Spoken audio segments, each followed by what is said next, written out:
ஓம் ஸ்ரீ குருப்யோ நமஹ. ஓம் ஸ்ரீ கிருஷ்ணாய பரமாத்மனே நமஹ. திருவள்ளுவர் திருமலரடிகள் போற்றி போற்றி.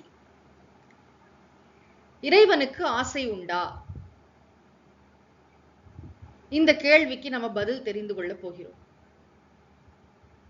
இறைவன் மீது நாமெல்லாம் அன்பு செலுத்தணும், இறைவன் மீது பக்தி செய்யணும் அப்படின்னு எல்லாரும் சொல்றாங்க. சாஸ்திரங்கள் சொல்கின்றன, பெரியவர்கள் சொல்கிறார்கள். ஒருத்தர் மேல அன்பு செலுத்தணும் அப்படின்னு சொன்னா அவரை பற்றி நாம் நன்றாக தெரிந்து கொள்ள வேண்டுமா இல்லையா? அப்போ திருவள்ளுவர் இறைவனை பற்றி கூறுகின்ற இலக்கணங்கள் இந்த 10 குறட்பாக்களையும் இது மீண்டும் மீண்டும் ஆழ்ந்து சிந்திப்பதற்கும் தியானிப்பதற்கும் உரியவை. இவை சாஸ்திரங்களின் சாரம். இவற்றை சிந்தித்தல் தியானித்தல் ஒரு சிறந்த ஆன்மீக பயிற்சி என்று நம்முடைய குருநாதர் பூஜ்ய ஸ்ரீ ஓங்காரானந்த சுவாமிகள் சொல்வார்கள். இறைவனுக்கு ஆசை இருக்கிறதா? நம்ம எல்லாரும் ஆசைப்படுறோம். ஆசை என்பது இயல்பாக நமக்கெல்லாம் இருக்கு. ஆசை ஏன் வருது அப்படின்னா, ஆசைக்கு காரணம் நிறைவின்மை. நிறைவின்மைனா என்னமோ ஒண்ணு குறையா இருக்கு, அதனாலதானே ஒண்ணு வேணும் அப்படின்னு தோணுது. அந்த நிறைவின்மைக்கு காரணம் என்ன அப்படின்னு பார்த்தோம்னா, நம்மை பற்றிய அறியாமை. நாம் முழுமையானவர்கள், பூரணமான மெய்ப்பொருள், நான் உண்மையிலே நம்ம மெய்ப்பொருள் அப்படிங்கிறத உணராததுனாலதான், அந்த அறியாமை, தன்னை பற்றிய அறியாமை இருக்கிறதுனாலதான் நம்மை குறைவுடையவர்களாக சிந்திக்கிறோம் இல்லையா? இந்த உடம்பு மனசுக்குள்ள இந்த கன்ஸ்ட்ரெயின்ட் ஆயிருக்கிற இந்த பர்சன் தான் நானு, இந்த இண்டிவிஜுவல் தான் நானு அப்படி நம்ம நினைச்சுக்கிறதுனாலதான் நமக்கு குறை உணர்வு, அபூர்ணத்துவம் வருகிறது. அந்த அபூர்ணத்துவத்திலிருந்து தான் ஆசை பிறக்கிறது. அதாவது அஞ்ஞானம், அபூர்ணத்துவம், அப்புறம் ஆசை. முதல்ல அறியாமை, அறியாமையிலிருந்து நிறைவின்மை, குறை உணர்வு. குறை உணர்வு என்கிட்ட என்னமோ ஒண்ணு குறையுது, அது எனக்கு வேணும் அப்படின்னு ஆசைப்படுறோம். சரி, இது நம்முடைய ஜீவர்களாக நம்முடைய நிலை.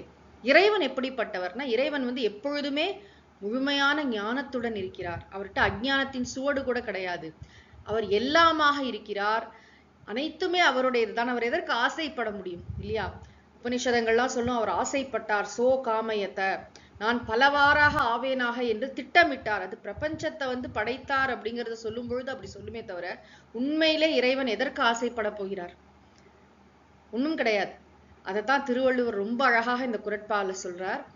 பொறிவாயில் ஐந்தவித்தான் பொய்தீர் ஒழுக்க நெறி நின்றார் நீடு வாழ்வார். பொறிவாயில் ஐந்தவித்தான். பொறின்னு சொன்னா நமக்கிடம் இருக்கக்கூடிய அறிவு கருவிகள், கண்ணு, காது, மூக்கு, நாக்கு, தோல், ஞானேந்திரியங்கள், சென்ஸ் ஆர்கன்ஸ் ஆஃப் நாலேஜ். வாயில் அப்படின்னா பொறியின் வழியாக செல்லக்கூடிய ஆசை. பொறிவாயில் 5 அப்படின்னா இந்த 5 பொறிகள் வழியாக இயங்கக்கூடிய ஆசை. கண்ணால பார்க்கணும், காதால கேட்கணும், மூக்கால முகரணும், தோலால தொட்டு உணரணும், நாக்கால சுவைக்கணும்னு ஆசைப்படுறோமே, பொறிவாயில் 5. அந்த 5 ஆசைகளும் அவித்தான். அவித்தான்னா என்ன? அவிச்சிடுறோம். இப்ப கடலையை அவிக்கிறோம், ஏதோ ஒரு விதை எடுத்து நம்ம அப்படியே வேக வைக்கிறோம்னு வச்சுக்கோங்களேன், அதுக்கு வறுக்கிறோம், ஏதோ ஒன்று செய்யறோம்னா அதுக்கப்புறம் அது முளைக்காது இல்லையா? அவித்தான்னா பாசிபிலிட்டியே கிடையாதுன்னு அர்த்தம். அதாவது இறைவனிடம் இந்த இந்த பொறிகள் வழியாக அனுபவிக்க வேண்டும் என்ற ஆசை சிறிதளவும் இல்லை. உண்மையில சொல்லப்போனா அவருக்கு பொறிகளே கிடையாது. அவர் பொறிகளுக்கு புலப்படாதவர்ங்கிறது ஒரு விஷயம், அத்ரேஷ்யம் அக்ராஹ்யம். இங்க அவர் ஒரு தனி நபரே கிடையாது. இறைவன் நம்ம டோட்டல் எல்லாமாக இருக்கின்ற தத்துவத்தை தானே இறைவன் சொல்றோம். ஆக அவர் தனிப்பட்ட முறையில அவருக்கு ஆசை அப்படிங்கிறது ஒண்ணு கிடையாது. இறைவன் பொறிவாயில் ஐந்தவித்தான். இறைவன் ஆசைகள் அற்றவர். திருக்குறள்ல ஒரு அழகு என்ன அப்படின்னா, இறைவன் அப்படிப்பட்டவர்ங்கிறத மட்டும் திருவள்ளுவர் சொல்றது இல்ல, அந்த இறைவனை நாம் எப்படி வழிபட வேண்டும், அந்த வழிபாட்டின் பயன் என்ன, ரெண்டையும் சொல்றார். இங்க என்ன சொல்றார்? பொய்தீர் ஒழுக்க நெறி நின்றார். அப்ப அந்த இறைவனை நான் எப்படி வழிபடுறது? இறைவன் ஆசையற்றவர். ஆசையற்ற இறைவனை நான் எப்படி வழிபடுறது? என்னுடைய ஆசைகளை நான் சீரமைத்துக் கொள்ள வேண்டும். பொய்தீர் ஒழுக்க நெறி நிற்றல் அப்படின்னா என்ன வார்த்தை? நெறி நின்றார், ஒழுக்க நெறி நின்றார், பொய்தீர் ஒழுக்க நெறி நின்றார். யாருக்காகவோ நான் உண்மையா இருக்கல, எனக்காக நான் உண்மையா இருக்கேன். Self discipline. நான் இந்த ஆசைகளை சீரமைத்துக் கொள்கிறேன். அவர்கள் நீடு வாழ்வார், நீண்ட காலம் நிம்மதியாக இந்த உலகத்தில் வாழ்வார்கள்னு பலன் சொல்றார். ஆக இங்க ஆசைப்படலாமா கூடாதா, இந்த கேள்வி ஒண்ணு வரும். நாம நமக்கு ஆசை இயல்பாக இருக்கிறது. ஆசைப்படுவது சரியா தவறா? அப்ப ஆசையே இருக்கக்கூடாதுன்னா கடவுள் ஏன் ஆசையை படைச்சார்? என்னோட மனசுல ஆசை என்ற ஒன்று இயல்பாக வரத்தானே வருது. நிறைய பேருக்கு கோபம் வரும், ஆசைப்படாத. இந்த இடத்துலதான் நம்ம கவனமா புரிஞ்சுக்கணும். பேராசை படக்கூடாது. ஆசையை வந்து ரொம்ப அழகாக பூஜ்ய ஸ்ரீ பரமார்த்தானந்த சுவாமிஜி சொல்லுவாங்க. ABCD, appropriate, balanced, clean, desire. முறையான, சீரான, தூய்மையான ஆசை, நல்ல ஆசை. அததான் கிருஷ்ணரும் கீதையில சொல்றார். இப்ப கிருஷ்ணர் என்ன சொல்றாருங்கிறத கேட்போம். நமே பார்த்தாஸ்தி கர்த்தவ்யம் த்ரிஷு லோகேஷு கிஞ்சன நானவாப்தமவாப்தவ்யம் வர்த்தயேவ ச கர்மணி. பகவான் என்ன சொல்கிறார் 3வது அத்தியாயத்துல, அர்ஜுனா, இந்த உலகத்துல மட்டும் இல்ல, 3 உலகத்திலும் எனக்கு செய்ய வேண்டியது எதுவுமே கிடையாது, செஞ்சுதான் ஆகணும் அப்படின்னு கடமையாக எதுவும் கிடையாது. ஏன்னா எனக்கு அடைய வேண்டியது ஒண்ணுமே கிடையாது. இதை செய்யறதுனால ஒண்ணு அடையறதோ, இதை செய்யாததுனால ஒண்ணு அடையாம போறதோ ஒண்ணு எனக்கு கிடையாது. இது எனக்கெல்லாம் லீலை, இது வெறும் விளையாட்டு அப்படின்னு பகவான் அங்க சொல்கிறார்.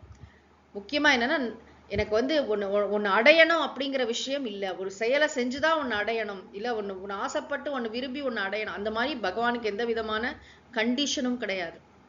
அது மட்டுமல்ல, 7வது அத்தியாயம் 11வது ஸ்லோகத்துல சொல்கிறார், பலம் பலவதாம் சாஹம் காமராக விவர்ஜிதம் தர்மா விருத்தோ பூதேஷு காமோஸ்மி பரதர்ஷப. பரதர்ஷப,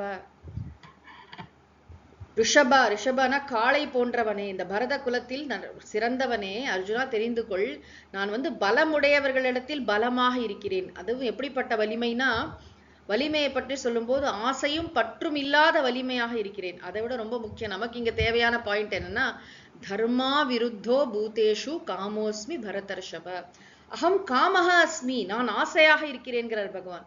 என்னது இதுல வந்து திருக்குறள்ல வந்து இறைவன் ஆசை இல்லாதவர், பொறிவாயில் 5 அவித்தான்னு சொன்னார். இங்க ஆசையாக இருக்கிறேன். அந்த ஆசை எப்படிப்பட்ட ஆசை? தர்மா விருத்தோ பூதேஷு. பூதேஷுனா உயிர்களிடத்தில், தர்மா விருத்தக அப்படின்னா அறத்திற்கு முரண்படாத, அதேதான் அப்ராப்ரியேட், பேலன்ஸ்ட், கிளீன், டிசையர் தான். அறத்திற்கு முரண்படாத ஆசையாக நான் இருக்கிறேன்னு பகவான் சொல்கிறார். ஆக நம்ம கிட்டலாம் ஆசை இருக்கு. அந்த ஆசையை என்ன பண்ண, நெறிப்படுத்திக்கணும். ஆசையை பெரிய ஆசையா வச்சு, பெரிய ஆசைன்னா என்ன, எல்லாரும் நல்லா இருக்கணும் அப்படின்னு நினைக்கிறது ஒரு ஆசை தானே. இந்த உலகத்துல வந்து நான் சிறந்த செயல்களை செய்வேன் அப்படின்னு நினைக்கிறது ஒரு நல்ல ஆசை தானே. உயர்ந்த காரியங்களை, சிறந்த பங்களிப்பை செய்ய வேண்டும். கிருஷ்ணரே கீதையில சொல்றார், சர்வபூத ஹிதே ரதாஹா, எல்லா உயிர்களின் நன்மையிலும் மகிழ்ச்சி அடைபவர்கள் ஞானிகள்னு சொல்றார். அப்ப சுயநலம் இல்லாமல் பொது நலத்தை முன்னிட்டு உயர்ந்த சிறந்த விஷயங்களை சிந்தித்தல் என்பது ஒரு நல்ல விஷயம். அந்த ஆசையாக இறைவனே இருக்கிறார். இப்ப தனி மனிதன் கூட, நான் நல்லா படிக்கணும், நல்ல வாழ்க்கையில முன்னேறணும், நிறைய பணம் சம்பாதிக்கணும், திருமணம் செய்து கொள்ள வேண்டும், நல்ல லைஃப்ல செட்டில் ஆகணும்னு நினைக்கிற தப்பே கிடையாது. அது நம்முடைய சாஸ்திரம் நன்றாக, வேத பூர்வம் முழுக்க எவ்வளவு பிரார்த்தனைகள். ஒரே ஒரு கண்டிஷன், அது தர்மத்துக்கு புறம்பானதா இருக்கக்கூடாது, அவ்வளவுதான். அது எக்ஸ்ட்ரீமா போகக்கூடாது. முக்கியமா தர்மத்துக்கு புறம்பானதாக இல்லாமல் இருந்தால் அது நன்றாக சாஸ்திரம் என்கரேஜ் பண்ணுது. நல்ல ஆசைகள். ஏன்னா ஒரு தனி மனிதன் நம்ம சொல்றோமே சார் தவிர, அவனை சுற்றி அவனுடைய குடும்பம், சமூகம், இப்படி பலருக்கும் அவனுடைய உழைப்பின் பலன் கிடைக்கும். அதனால வந்து தனி மனிதன் நினைக்கிறான் அப்படின்னு சொன்னா, தனி மனிதன் மாத்திரம் அதோடைய பலன்களை என்ஜாய் பண்ண போறது இல்லை, எல்லாருக்கும் தான் அது வரும். அதனால அதாவது அறத்திற்கு முரண்படாத ஆசை என்பது மிக முக்கியமான குறிப்பு. இந்த குறள்ல இருந்து நம்ம தெரிஞ்சுக்கிற விஷயம் என்னன்னா, இறைவன் பொறிகளின் வழியாக செல்லக்கூடிய ஆசை இல்லாதவர். இறைவன் வந்து பூரணனாக இருக்கிறார். இறைவன் வந்து அறியாமையின் சுவடு கூட அவரிடத்தில் இல்லை, குறைவே இல்லை. அதனால ஆசையே இல்லை. நான் எப்படி இருக்கேன், ஜீவனாகிய எனக்கு ஆசைகள்லாம் இருக்கின்றன. அந்த ஆசைகளை நான் சீரமைத்துக் கொள்ளலாம். ஆசையே கம்ப்ளீட்டா அப்படியே ஒரு ஆசை கூட படக்கூடாது அப்படி சொல்லல சாஸ்திரம். ஆசைகளை நெறிப்படுத்திக் கொள்ளணும். உயர்ந்த சாஸ்திரங்கள்லாம் படிக்கிறதுக்கு எனக்கு பாக்கியத்தை கொடு, எனக்கு குருநாதரை கொடு, என்னுடைய நேரத்தை நான் முறையாக பயன்படுத்துவதற்கு நல்ல விஷயங்களை படிக்கிறதுக்கு ஆசைப்படலாமே. உலகத்துல எவ்வளவோ நல்ல விஷயங்கள் இருக்கு. நான் எப்பொழுதுமே எல்லாரிடத்துலயும் அன்பா இருக்கணும், நான் மகிழ்ச்சியா இருக்கணும், நான் அமைதியான ஆனந்தத்துல இருக்கணும், நான் மோட்சத்தை உணர வேண்டும். முமுட்சுத்துவம் என்பதும் ஒரு ஆசைதானே. மோக்தும் இச்சா, அதாவது நான் இந்த விடுதலை பெற வேண்டும், இந்த பிறவி பிணையிலிருந்து நான் விடுபட வேண்டும்ங்கிற எண்ணம் கூட ஒரு ஆசை தானே. ஆக அந்த ஆசை நமக்கு வேண்டும். எப்படிப்பட்ட ஆசையை நாம் கல்டிவேட் செய்யணும் மனசுலங்கிறது ரொம்ப முக்கியம். ஆக இந்த ஆசை என்ற விஷயத்தை நாம் கவனமாக புரிந்து கொள்ள வேண்டும். ஆசைப்படுவது தவறல்ல, ஆசை என்பதே தன்னளவில் தவறு என்று சொல்லக்கூடாது. ஆசை வடிவமாக இறைவனே இருக்கிறார். இப்படிப்பட்ட ஆசை அறத்திற்கு முரண்படாத ஆசை. ஆசை அப்படிங்கிற ஒரு விஷயத்தை எடுத்தா இதெல்லாம் சேர்த்து சிந்திக்கும் பொழுது நமக்கு அறிவில் தெளிவு பிறக்கும். வேற ஒன்றும் இல்லை. எதற்காக திருக்குறளையும் கீதையும் வச்சுட்டு படிக்கிறோம்னா, இந்த ஐடியாவை பத்தி நம்மளுடைய ஸ்டாண்ட் என்ன, நாம எப்படி வாழ்க்கையில வந்து ஆசைகளை நெறிப்படுத்த போகிறோம், ஆசைகளை எப்படி சீரமைத்துக் கொள்ள போகிறோம், அதாவது அந்த ஆசையை வந்து தரத்திற்கு முரண்படாத ஆசையாக வைத்துக் கொண்டிருக்கிறோமா, அது எனக்கும் சமூகத்திற்கும் நலம் பயக்கின்ற ஒன்றா. சில சமயம் சில ஆசை எனக்கு நல்லதா இருக்கும், மற்றவங்களுக்கு எல்லாம் கஷ்டத்தை கொடுக்கும். அப்படி இல்லை. தனி மனிதனுக்கும் சமூகத்திற்கும் எது நலம் பயக்குமோ அதற்கு தான் அறம்னு பேரு.